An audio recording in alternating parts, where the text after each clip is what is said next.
Durante mucho tiempo pensé si contar esta historia o no. Pero como dicen, es necesario cerrar esta gestalt, para mí será una especie de revisión, y a los que estén en una situación similar, espero que les ayude a no cometer muchos errores sobre las emociones que yo cometí. Después de mi primer divorcio, un par de psicólogos de Internet me aconsejaron dividir por la mitad el periodo de tiempo que estuve emocionalmente unida a mi ex, y me aseguraron que necesitaría el número de años resultante para sanar completamente. Yo quería a mi ex. Y según ellos, tardaría unos 7 u 8 años en curarme. No sé los demás, pero mi autoestima siempre baja después de cada ruptura con una mujer. Pero al cabo de unos 6 meses, conocí a una joven de 19 años a través de mis amigos y me enamoré de ella bastante rápido. Ella me correspondió al poco tiempo y empezamos a chatear. En aquella época aún no existía el término friendzone y, como me doy cuenta ahora, ella era la elegida. Tras el divorcio, mi situación económica volvió a la normalidad y pude permitirme algunas extravagancias. Con esta chica quedábamos casi todas las noches en un restaurante, una cafetería o un cine, y cada vez me gastaba mucho dinero en los dos. Charlábamos de todo en el mundo, nuestras reuniones duraban horas, vi que ella estaba interesada en mí, gracias a lo cual sentí que mi autoestima vuelve a la normalidad. Luego, una vez fuimos a un parque acuático, y allí me di cuenta de que no la quería en absoluto como mujer. Desde entonces, empezamos a vernos cada vez con menos frecuencia, luego dejamos de hacerlo por completo, y al cabo de unos 6 meses, dio a luz a algún colegial, y unos meses después de dar a luz, murió repentinamente de algún cáncer que se desarrollaba rápidamente. Para entonces, yo ya estaba casi recuperado. En los años 90, cuando trabajaba en televisión, edité un videoclip de una serie corta protagonizada, si no me equivoco, por el actor Marcos Laporta. En 2010, subí este clip a YouTube. Duraba unos 20 minutos, y en aquella época no estaba permitido subir 20 minutos a YouTube, y al poco tiempo recibí un mensaje de una chica pidiéndome que le enseñara la propia película, ya que ella es fan del director Laulio y de Laporta en particular. Le ofrecí subirla a otra red social, le di el enlace y así nos conocimos.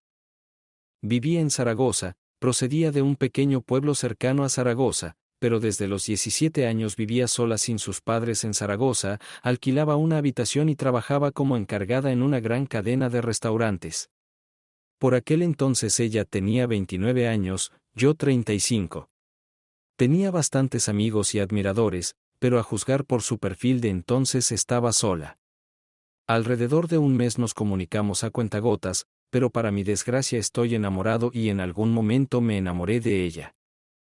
Empecé a colgar discretamente en su pared todo tipo de música Chela Yuti, y pronto la enganchó. Unos 4 meses después de empezar a hablarnos, venían a Zaragoza a actuar músicos de un sello de enganche francés que nos gustaba, y le propuse quedar en Zaragoza e ir a escucharlos juntos. Nos conocimos, me gustó mucho y pensé que yo también le gustaba a ella.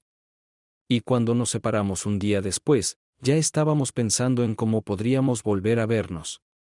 Vine a Zaragoza 3 veces más, durante las cuales nos conocimos mejor que nunca, y habiendo perdido la cabeza, dejé todo y a todos en Madrid, y con su consentimiento, me trasladé a Zaragoza con ella. Alquilamos un piso y empezamos a vivir juntos. Me dijo que soy un regalo del destino para ella, y que hace poco alguna pitonisa le predijo su muerte inminente, y que humildemente la esperaba.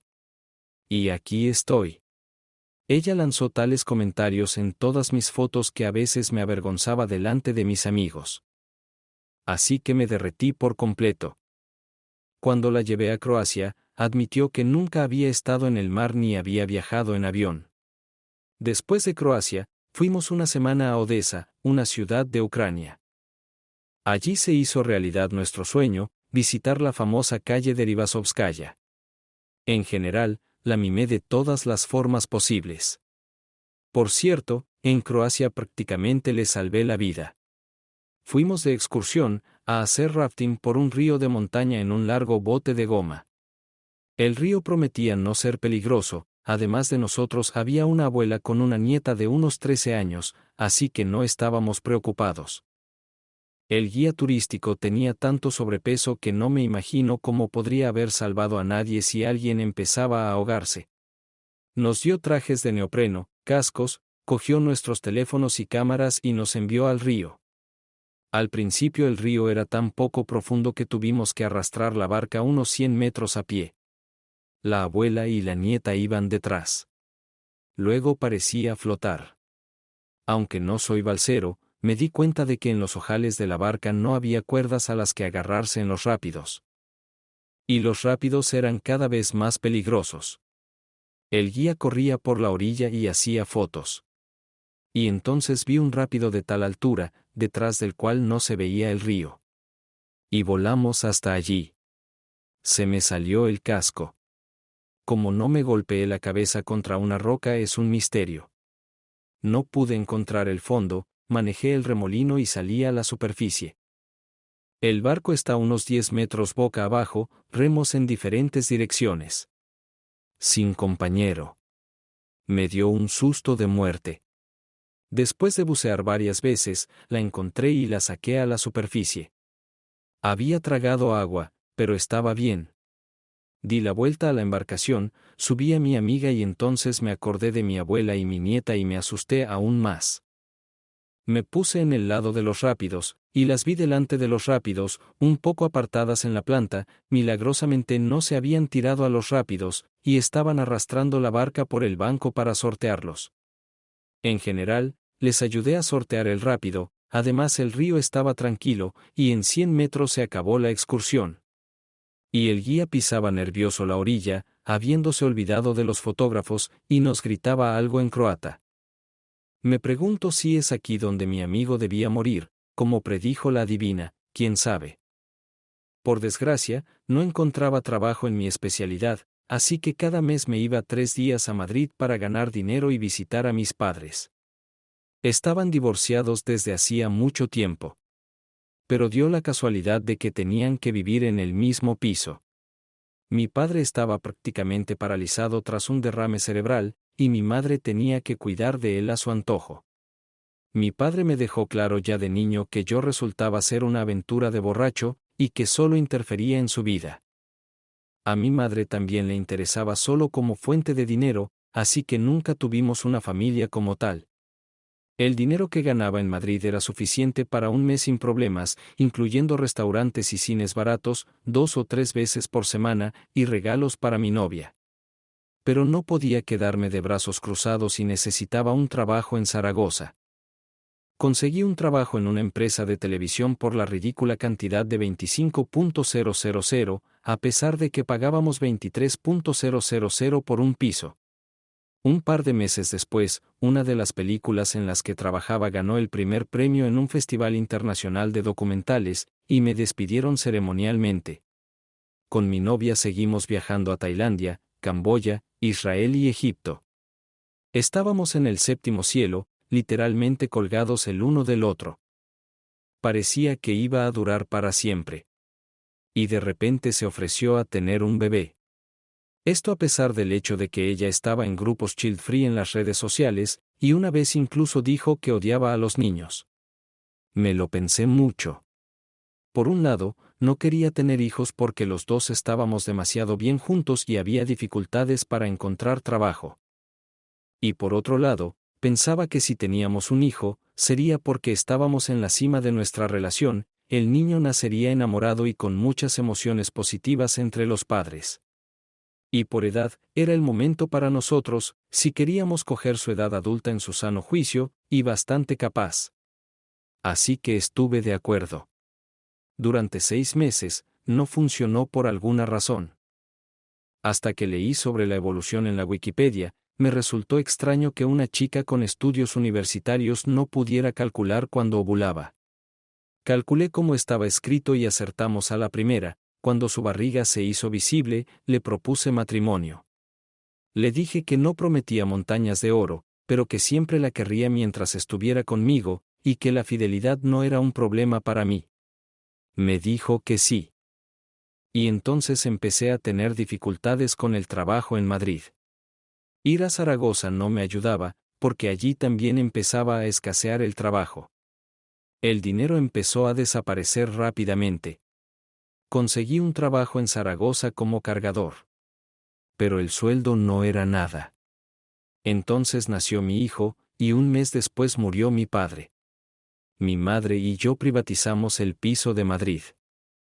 Y como ella se quedó sola, y no teníamos a nadie en Zaragoza que nos ayudara con el niño, le propuse que toda la familia se trasladara a Madrid. Para mí es más fácil encontrar trabajo en Madrid, y con sus cualificaciones y experiencia, no es para nada un problema conseguir un buen puesto. En 2015, nos mudamos a Madrid. Rápidamente consiguió trabajo en un restaurante bastante bueno como encargada. Todos los que podían responder por mí en la tele, para que yo consiguiera un buen sueldo, o se fueron por libre o a otra cosa. Y la verdad es que yo ya no quería salir en la tele. Trabajé en un par de proyectos y decidí dejar la tele. Desde 1997 empecé a estudiar diseño web con la perspectiva de aprender a ser programador. Hice algunos cursos, pero entonces empezó el síndrome del túnel. El médico me sugirió cirugía o un cambio de estilo de vida. Opté por lo segundo. Con una educación de 8º grado, no me contratarían ni para vender ratones de ordenador. Mientras tuve coche, intenté trabajar como mensajero y taxista. Pero entonces me apareció una catarata en un ojo. Tuve que vender el coche para operarme. Mientras tanto, tuve que pedir varios préstamos. El horario de mi mujer era de 8 a 22 en 2 horas. Por consiguiente, tuve que encontrar un trabajo con un horario tal que el niño no se quedara solo durante largos periodos de tiempo. O trabajaba a distancia o tenía un horario de autónomo. Tras muchas deliberaciones, decidí hacerme empresaria. Vi un montón de vídeos de jóvenes empresarios.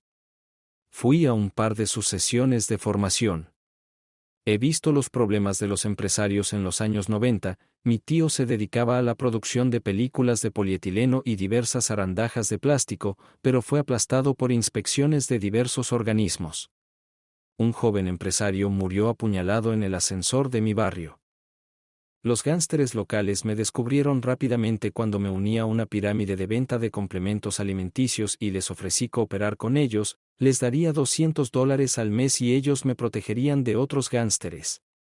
Tuve que dejarlo. En general, estaba convencido de que no iba a ser empresario. Pero después de formar a jóvenes empresarios, me di cuenta de que los tiempos han cambiado y ahora es muy posible que alguien como yo sea empresario.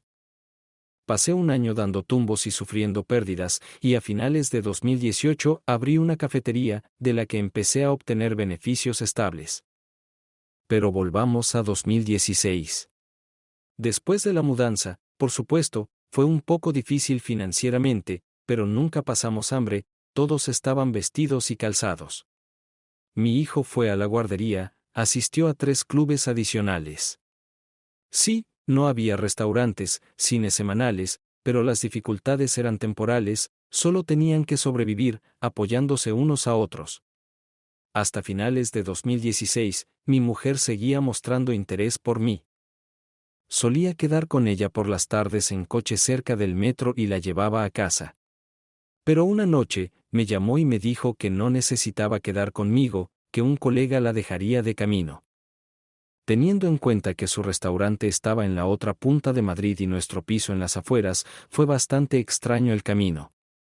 Al cabo de un mes, nos prohibió abrazarla por la noche, alegando que tenía calor, y entonces nos dio una manta a cada uno. Empezó a volver mucho en taxi, como ella decía, como si los jefes empezaran a asignar dinero para ello. Empezó a evitar la intimidad. Los fines de semana solía salir de casa diciendo que iba a dar un paseo. Por supuesto, no pude evitar notar el cambio en su comportamiento.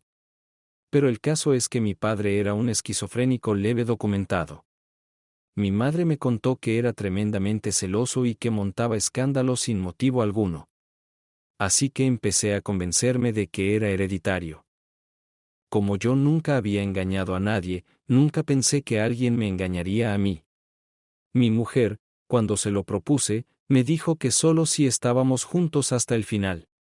De nuevo, El niño estaba en una edad en la que el divorcio de los padres puede amenazar su psique de por vida. De todos modos, la cosa empeoró.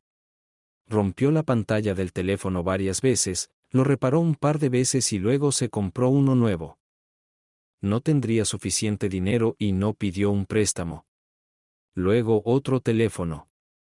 Una vez empecé a buscar en Google signos de engaño a mi esposa, por lo que tenía 3 veces más de estos signos que los descritos en varios sitios web.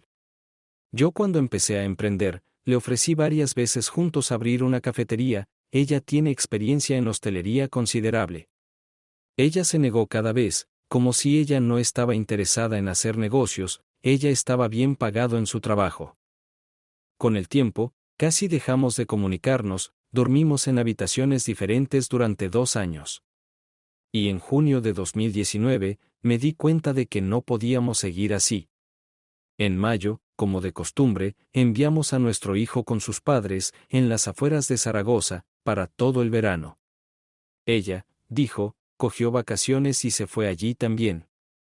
En junio, un día en casa, yo andaba de esquina a esquina, y pensaba en cómo decirle lo del divorcio, porque no quiero vivir así. Y entonces recibí un mensaje suyo: voy a pedir el divorcio. Inmediatamente quedó claro que todas mis sospechas no eran infundadas. Le pregunté qué pensaba de su hijo. Me dijo que se lo llevaba con ella, que vivirían en casa de unos amigos suyos por dinero, en un barrio vecino al nuestro. En general, todos mis argumentos sobre la inaceptabilidad de tal arreglo para mi hijo, ella los ignoró. Así lo decidí, eso es todo. Y ella nunca dijo una palabra acerca de su tener a alguien más. En julio nos divorciamos. En agosto, mientras yo estaba fuera de casa, ella sacó todas las cosas y documentos de su hijo, así como los suyos propios. Llamó preguntando dónde estaban la cámara de vídeo y la guitarra que me había regalado. Vendí la guitarra y los anillos de antemano, escondí la cámara porque sospechaba que ella haría la misma mierda. Estaba cabreada. Tuve que cambiar la cerradura. Se negó a dejar el piso, dijo que no quería perder el tiempo con eso.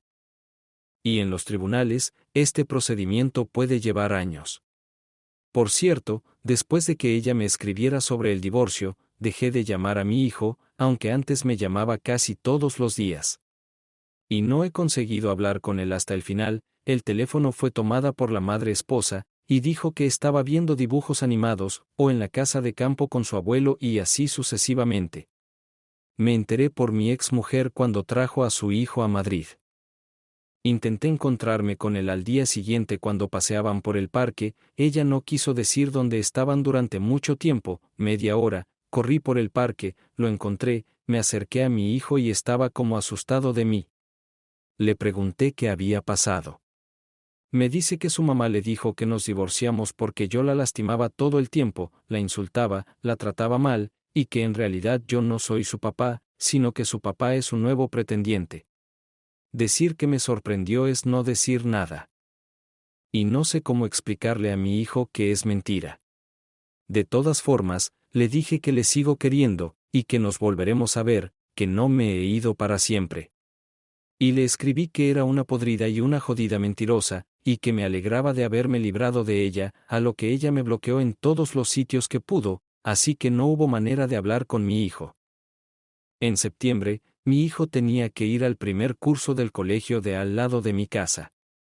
Fui al colegio por la mañana y vi a mi hijo y a su ex novia saliendo del coche de su nuevo novio. Le regalé flores para el profesor, le hice una foto a la regla, y a la vuelta anoté el número del coche del actual novio de mi ex. Le di flores para el profesor, le hice una foto a la regla, y a la vuelta anoté el número del coche del actual novio de mi ex. Cuando mi madre se enteró de que nos habíamos divorciado, me contó que la ex le había dicho en mayo que ya vivía con otro, que era un oficial de servicios especiales, multimillonario, con avión propio.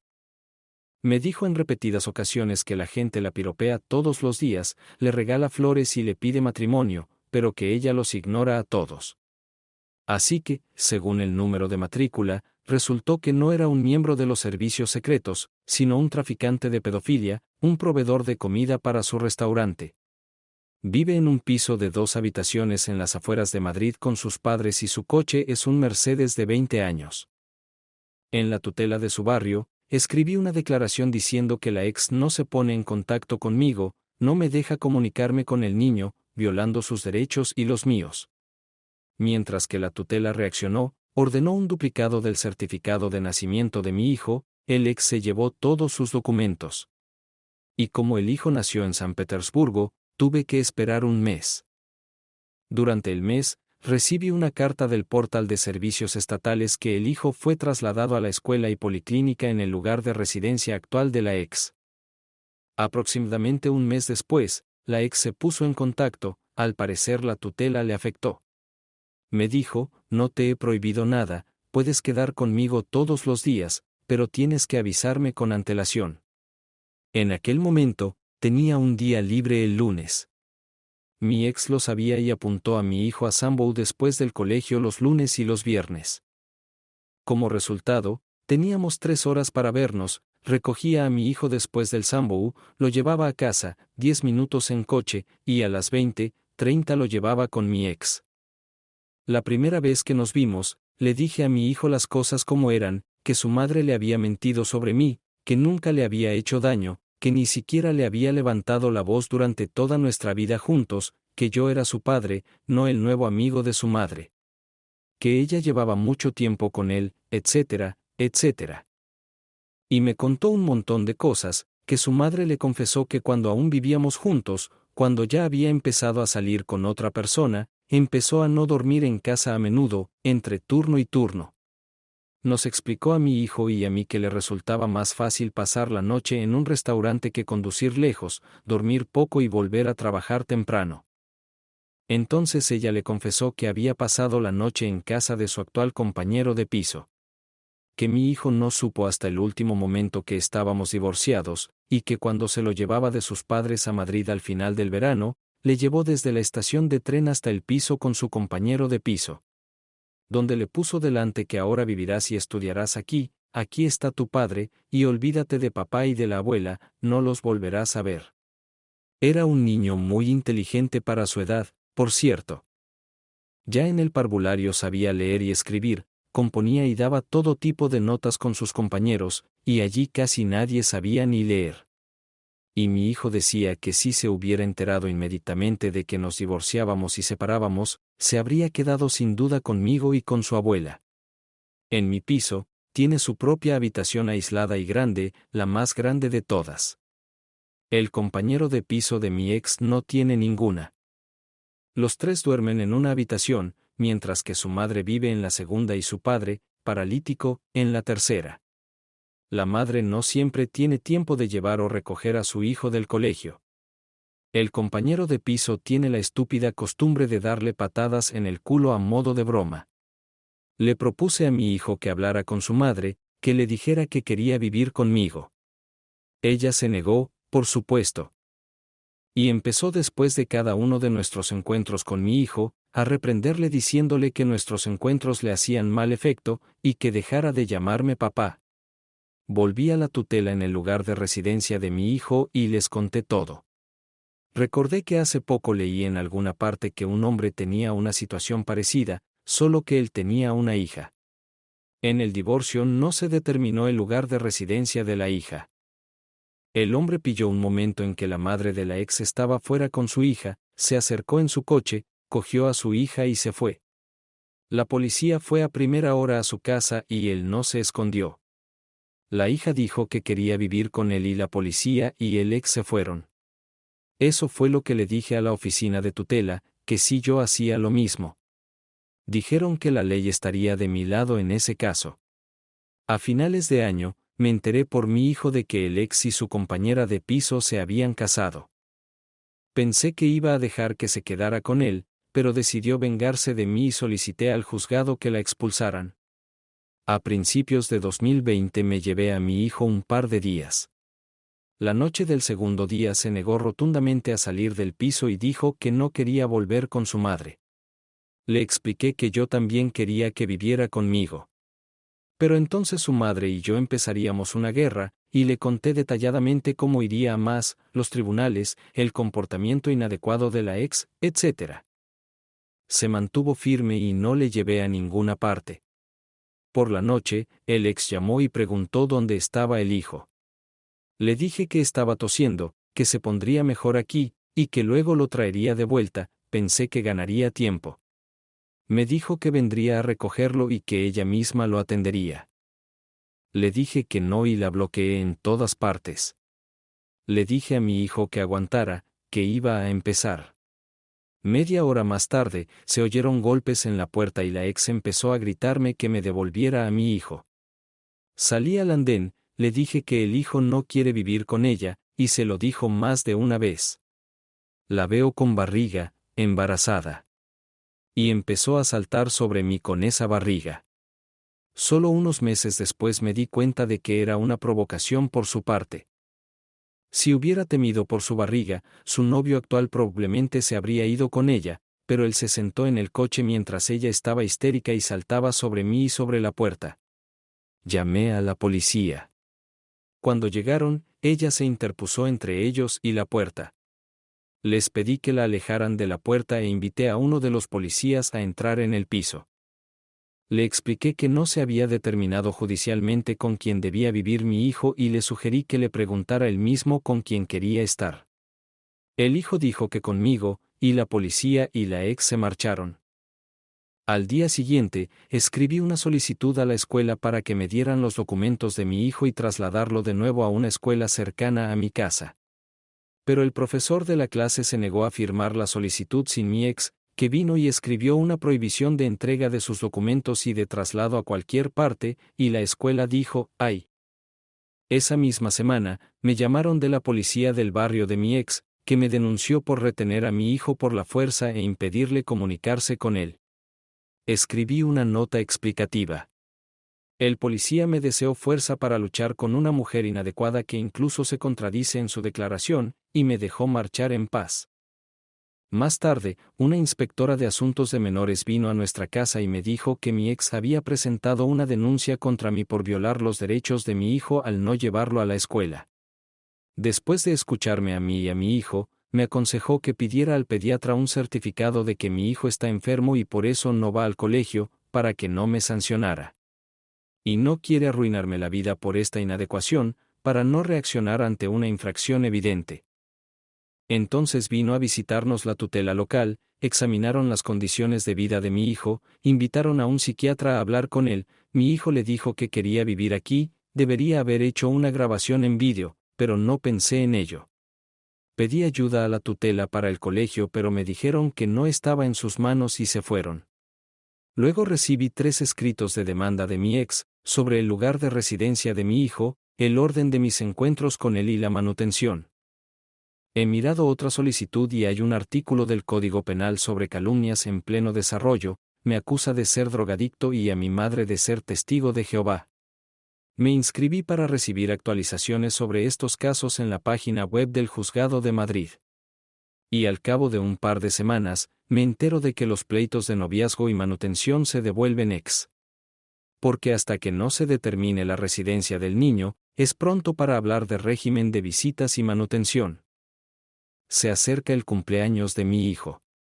3 días antes del mismo, mi ex llamó al teléfono de mi madre y le pidió que me cediera a su hijo por un día, ya que le había organizado una fiesta en uno de los centros infantiles, había invitado allí a sus compañeros de clase y demás. Yo le dije que si ella escribía un acuerdo en la oficina de tutela de que estaba de acuerdo en que el hijo viviera conmigo, ella se lo podía llevar, y al hijo le pareció bien. Y le dije a mi hijo que si ella se negaba, se quedaría definitivamente con él. Ella no dijo nada.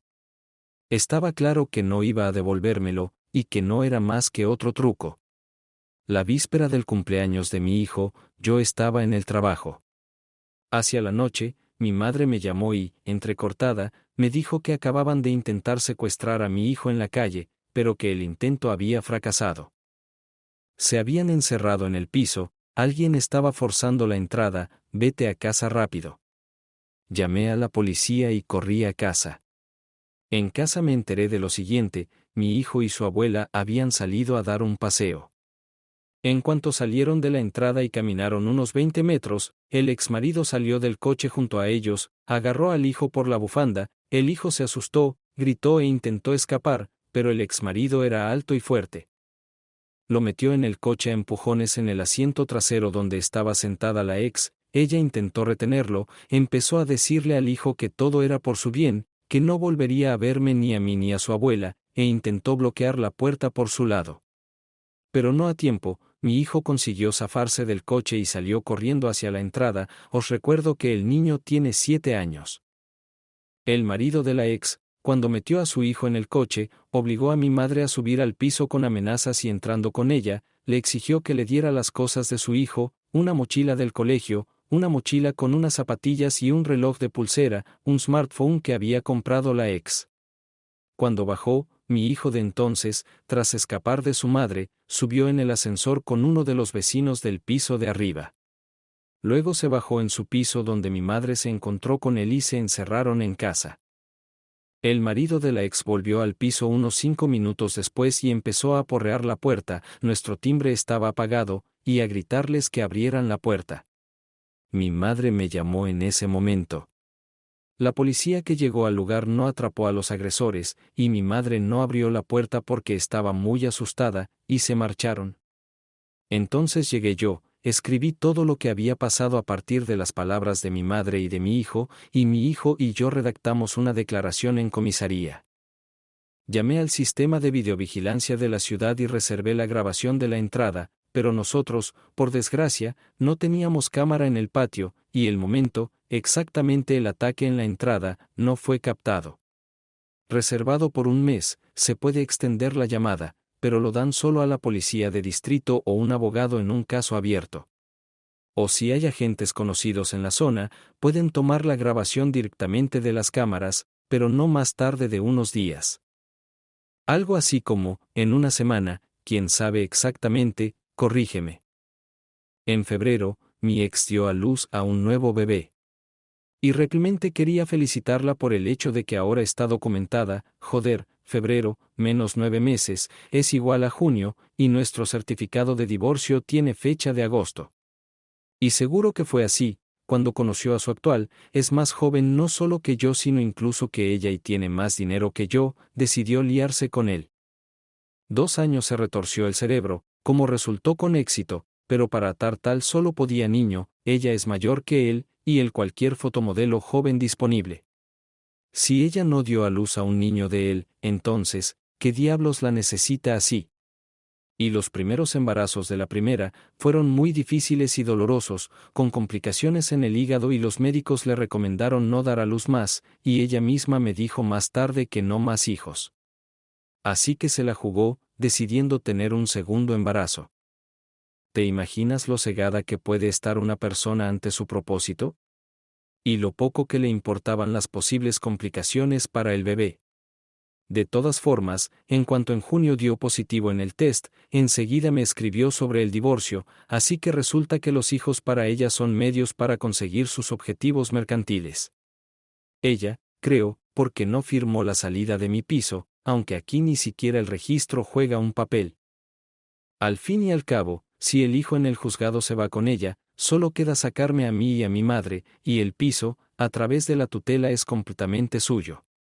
Por supuesto, tal vez estoy paranoico, pero en su caso, es bastante realizable y escenario de bajo costo y bastante comparable en costo. Pero no estemos tristes. Luego me convocaron a una reunión de la Comisión de Asuntos de Menores, donde iban a considerar la apelación de la primera sobre mi violación de los derechos de mi hijo en que no va a la escuela. Llevé allí todos los documentos e impresiones posibles. Nuestra correspondencia con la ex, donde miente que ella y mi hijo vivirán con amigos de sus amigos. Mi solicitud de traslado de mi hijo a la escuela según su dirección de residencia con la negativa a expedir sus documentos y una copia de la prohibición de mi ex de trasladar a mi hijo a otra escuela. Por cierto, la comisión quedó muy sorprendida de que el director del colegio se negara a expedir los documentos de mi hijo, argumentando la prohibición de la ex. La comisión fue atendida por el director de la escuela del hijo cerca de nuestra casa, quien dijo que si ella había recibido para el traslado de su hijo a otra escuela, ella habría emitido en cualquier caso y no prohibición del otro padre a ella no es un edicto. Por supuesto, si el lugar de residencia del niño no está determinada por el tribunal. En general, todos los miembros de la comisión, después de haber estudiado todos mis argumentos, total y completamente de mi lado, y me recomendaron que me dirigiera al Departamento de Educación de Moscú y a la Fiscalía con una queja contra la actuación del director del colegio, por no entregarme los documentos de mi hijo. Cosa que hice. Y luego me devolvieron la primera demanda sobre el lugar de residencia de mi hijo. Ella contrató a 2 abogados, que al parecer le insinuó que se puede y sobre la calumnia para ejecutar en sin pruebas, y la siguiente demanda llegó ya adelgazado 2 veces y sin cargos criminales. No tengo dinero para abogados, así que sacudí a algunos amigos. Me encontraron un abogado que estaba dispuesto a ayudarme con asesoramiento por una fracción del coste, y con su ayuda, empecé a redactar una contrademanda. Y al mismo tiempo empecé a recopilar información sobre todos los préstamos que había contraído durante el matrimonio, y los gastos correspondientes, para sacudirme el medio vendido. Es todo muy complicado, pero merece la pena. Luego me llamaron del colegio donde estaba matriculado mi hijo. Pensé que era por mi recurso ante el Ministerio de Educación, pero resultó que no. Allí se reunió una pequeña comisión para encontrar la manera de que mi hijo terminara el primer curso. Mis referencias a la Comisión de Asuntos de Menores no surtieron efecto en el director, que se opuso a la prohibición de la primera y se mantuvo firme. Como resultado, redacté una solicitud para transferir a mi hijo a la enseñanza a distancia, y Moscú anunció el autoaislamiento con la transferencia obligatoria de alumnos a la enseñanza a distancia. Mi hijo terminó el primer curso sin problemas, la enseñanza a distancia se organizó perfectamente y tuve la oportunidad de ayudarlo. Las vistas judiciales en el lugar de residencia de mi hijo se aplazaron 2 veces. Durante este tiempo, redacté una demanda reconvencional y la envié por correo. En junio, antes de la vista preliminar, pregunté a la secretaria del juez si éste había recibido y leído mi contrademanda. La secretaria dijo que sí, e incluso me enseñó mi declaración. En la vista, el juez me preguntó qué podía explicar sobre la declaración del demandante. Le contesté que lo había escrito todo en mi contrademanda. Juez, ¿qué contrademanda? Resulta que no la abrió en absoluto. Bajó hasta la frase solicito al tribunal y leyó lo que venía después. Y yo en la contradeclaración, además del lugar de residencia de mi hijo, pedía restricción de la patria potestad para el ex y sobre la pensión alimenticia, por lo que me recomendaron en la expedición del tribunal. A la juez no le ha gustado. Ha dicho que vuelva a hacer la contrasolicitud, que la mirará y decidirá si la acepta o no. Los 2 agentes de tutela, que durante la inspección de mi piso, como uno dijeron que mis condiciones eran mejores que las de mi ex y a los que mi hijo dijo que quería vivir conmigo, dijeron en el juzgado que no veían ninguna razón para no entregar el niño a su madre. En consecuencia, el juez dictó una resolución sobre el lugar de residencia del hijo hasta que entrara en vigor la sentencia principal con la madre. Esa misma noche, la exmujer y su marido llegaron aporreando la puerta y exigiendo que les entregaran a su hijo. El hijo no paraba de agarrarse el corazón y decir que no quería estar con ellos. Llamé a un abogado, pero me dijo que no había nada que hacer, que tenía que entregarlo. Yo no iba a entregar a mi hijo sin luchar, les dije que tenía 15 días para recurrir, que se fueran. Mi ex marido seguía dando la lata, pero ella le dijo que por sí llamaba a la policía, y se fueron. Y en Internet, encontré esto, la retirada del menor, y su traslado, se realizan con la participación preceptiva del organismo de tutela y guarda, así como de la persona a la que se le traslada el menor. Si es necesario, el agente judicial también implica en el procedimiento de ejecución a un representante de las autoridades de asuntos internos, un psicólogo infantil, un médico, un profesor, un intérprete y otros especialistas. El agente judicial elabora un informe sobre los hechos de la sustracción y traslado del menor. Los ex probablemente lo sabían, por eso se marcharon, al darse cuenta de que no actuaban conforme a la ley. Un abogado me ayudó a recurrir la decisión del juez. y se anuló porque uno de los tutores no tomó la decisión necesaria. Llevé al hijo y a su madre a la dacha de un pariente durante una semana, y el hijo volvió en sí. Pero no era posible permanecer allí mucho tiempo. No tengo dacha propia. Había incertidumbre en los campamentos de verano, así que mi hijo tuvo que quedarse en Madrid durante el verano. Volví del trabajo y me di cuenta enseguida de que las zapatillas de mi hijo no estaban en el pasillo, y su madre estaba sentada en la cocina, más callada que nunca. Le pregunté dónde estaba el hijo. Me dijo que se lo habían llevado. ¿Cómo que se lo llevaron? Sin más, vinieron los de la tutela y se lo llevaron. 2 mujeres se presentaron como la tutora, luego vino la ex, el hijo se encerró en su habitación, ella lo persuadió durante mucho tiempo, se lo llevó y se fue. ¿Por qué no me llamaste? Dijo ella, ¿por qué? El niño debería estar con su madre, y estoy cansada de todo esto. Ni siquiera encuentro palabras para describir la gama de sentimientos que estallaron en mí tras sus palabras. Pensaba que odiaba a mi ex, pero ahora empezaba a comprender a mi padre, que solía insultar a mi madre e incluso amenazarla con matarla borracho. No, no quiero matar a nadie, pero lo que hizo mi madre superaba absolutamente mi comprensión de las acciones de las personas. Se pasó toda mi vida, desde que tenía 19 años, atormentándome constantemente con nietos. Ella sabía que mi hijo estaba mejor conmigo, su tos crónica que lo aquejaba constantemente mientras vivíamos con mi ex había desaparecido.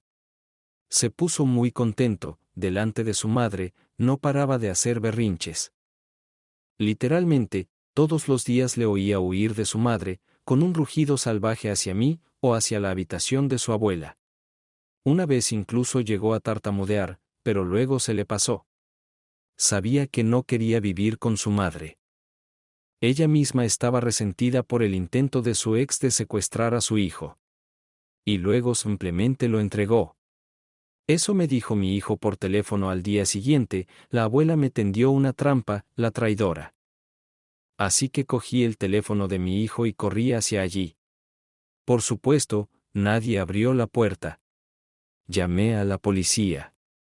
Mientras esperaba, se lo conté a las mujeres de la puerta, para que supieran qué clase de escoria vivía aquí. Insinué que mi exmujer se había casado con un lugareño y había tenido un hijo por dinero y una licencia madrileña. La policía abrió la puerta, el hijo ya estaba vestido para irse a la cama y era evidente que tenía miedo de decir nada. Le pedí a la policía que le diera el teléfono a mi hijo y me fui. Por la noche le envié un mensaje de texto a mi ex: recogeré a mi hijo el lunes por la tarde, tenía la intención de llevarlo a dar un paseo, solía enviarle mensajes de texto así cuando mi hijo vivía con ella y solía verlo los lunes. Aunque, si el hijo me hubiera dicho al conocerlo que no quería quedarse allí, desde luego no lo llevaría de vuelta.